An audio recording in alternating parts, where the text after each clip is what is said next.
Entón, vemos que... Falas de Santa Eulalia de Bóveda, por exemplo. Pois, bueno, Santa Eulalia de Bóveda sae de antes dos suevos, claro, efectivamente. De época romana mesmo. De final de época romana. E ten arco de ferradura. E ten arco de ferradura, pero incluso, pois, que se lleu, por exemplo, San Pedro de Rocas. A estrutura básica do ouso de San Pedro de Rocas tamén é en arco de ferradura. San Pedro de Rocas é, pois como 15 anos antes da conversión dos visigodos ao catolicismo, pero quizá polo menos, 15 anos antes, e xa se está utilizando. E logo se vas para atrás ves que tampouco vamos a decir que o arco de ferradura xa suevo.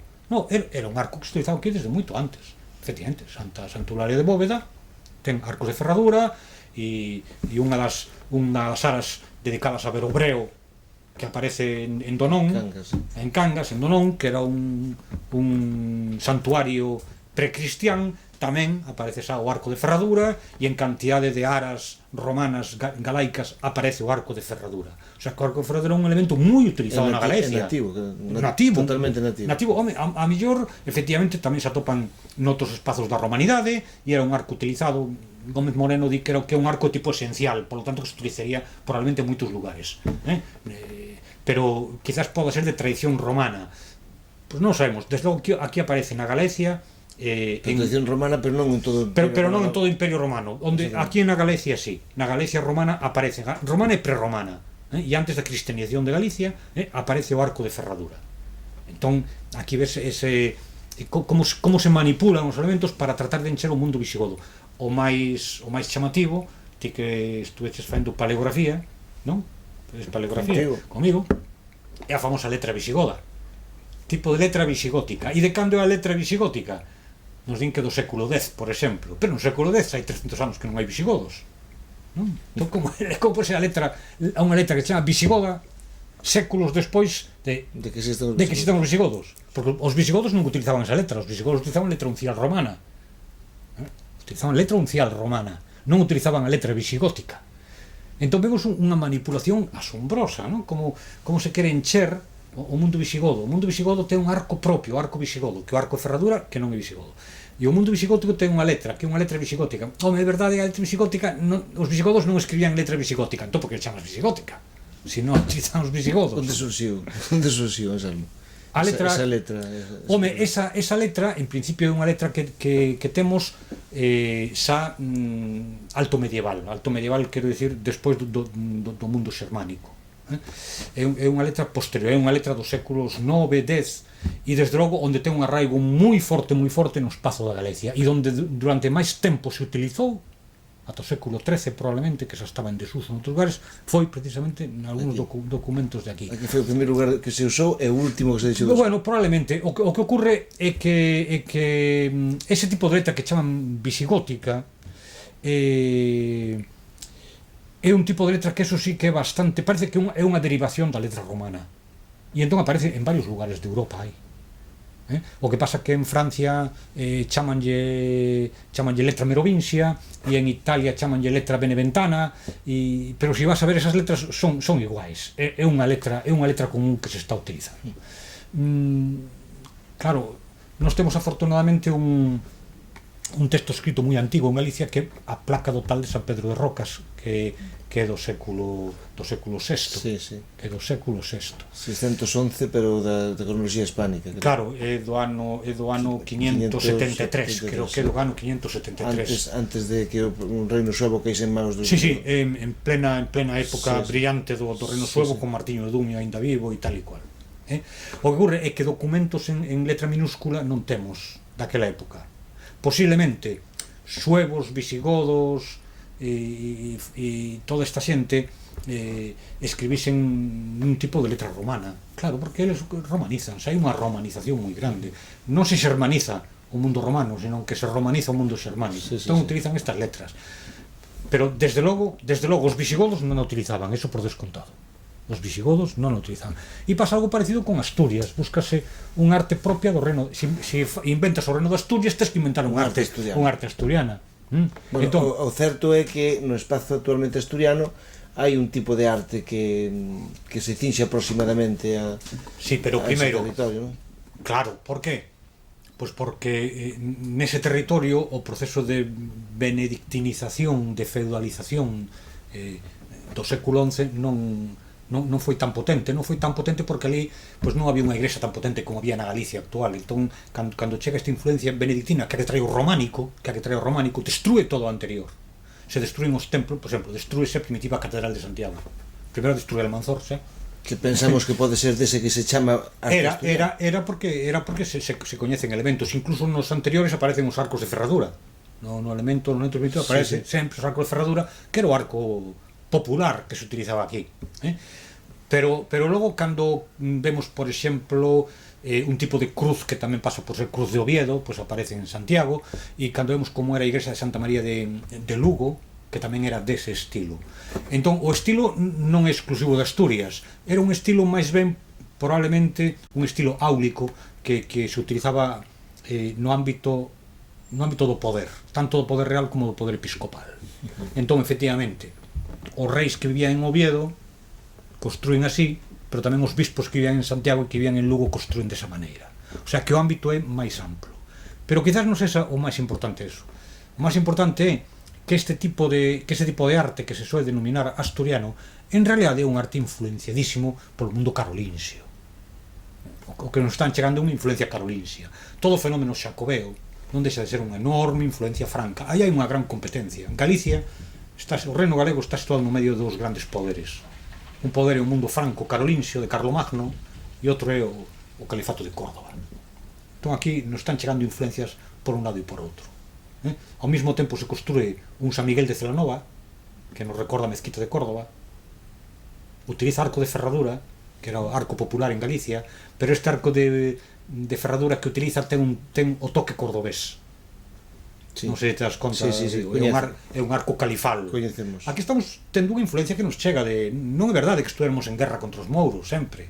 Hubo de todo. E no século X, que é o momento culminante do califato de Córdoba, hai unha influencia enorme, como se Latinoamérica ten unha enorme influencia de Estados Unidos, por exemplo, pois aquí en Galicia ven unha enorme influencia de Córdoba. Aquí, no reino galego, non tanto na Galicia actual, que tamén, pero sobre todo se ti vas un pouco para a Galicia da zona de León, sí. É sorprendente como se chamaba a xente. Así como en Venezuela se chaman o mellor Johnny's ou Williams ou Kevin Martínez e William tal, pois atopas os galaicos do século X que se chamaban Abderramán, Zaidas, e eran cristianos. E eran cristianos todos, algúns eran incluso eclesiásticos, moitos eran eclesiásticos, e chamabanse incluso Mohamed, que é o nome do profeta, e te atopabas cun clérigo cristián que se chamaba Mahoma, que non se chamaría Xesús algún andalusí. Claro, non, pero Xosé, sí, claro, Yusuf é o Yosef, claro, Yusuf é Yosef.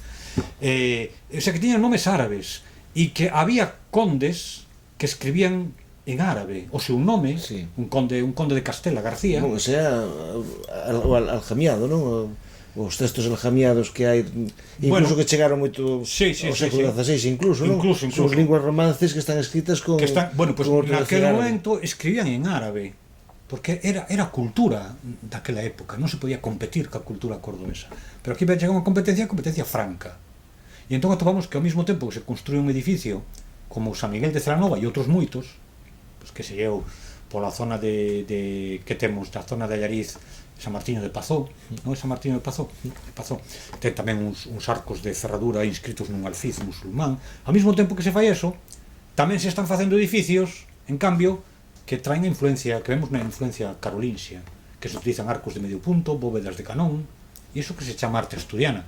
Pero agora miras os edificios eses asturianos e os comparas con edificios francos daquela mesma época e deste contexto son moi semellantes.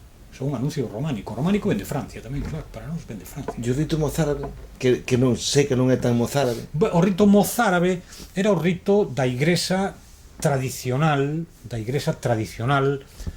anterior á reforma benedictina, que depois nos meten o rito romano, que era o rito romano e francés. Que cando ven o románico, cando ven o estilo románico, ven con todos eses outros elementos que acompañan ideolóxicos, non?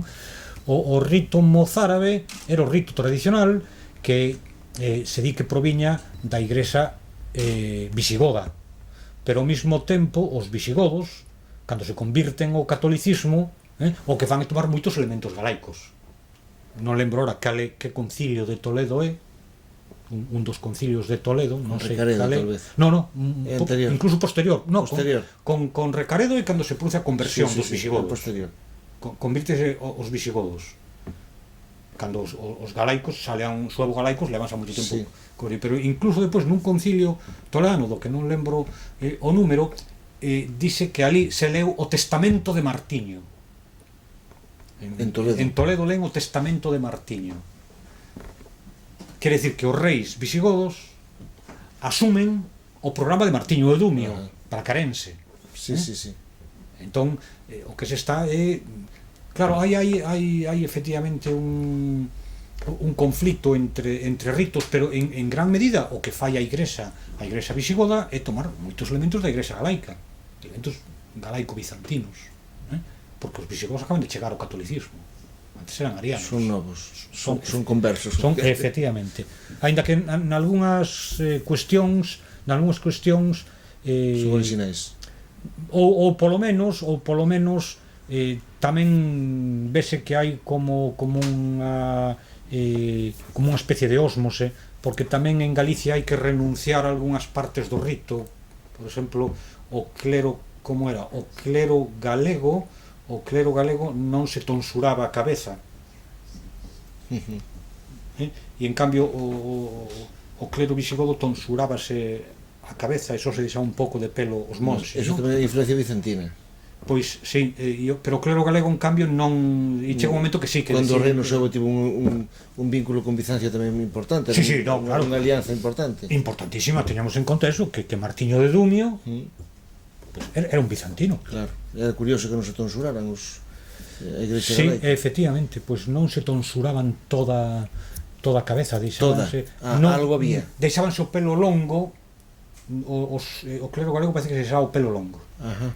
Más ben o pelo longo, debe ser seguramente unha tradición máis antiga ainda que a bizantina. Pode ser, aí chérame algo así de druidismo, non? Bueno, pois non sei, efectivamente, non sei de onde viría esa tradición. Falamos dos celtas un momentiño agora. Tamén na historiografía moderna empezas a estudar un poquinho o asunto dos celtas. Até agora había un problema de rechazo do celtismo totalmente, era visceral o rechazo. Agora parece ser que as cousas se moderan bastante e parece ser que hai un pouco máis de... Bueno, parece que efectivamente se trata de recoller e de chegar a eso. Quizás as posturas están ainda moi extremas, verdade? Entre algún coñecido prehistoriador e arqueólogo galego que mantén unha postura acérrimamente anticeltista, pero anticeltista ao 100%, e en cambio un celtismo que son celtistas ao 100%, tamén parece que todo celtista, que todo é celta, todo idioma é celta, e incluso parece que gaélico,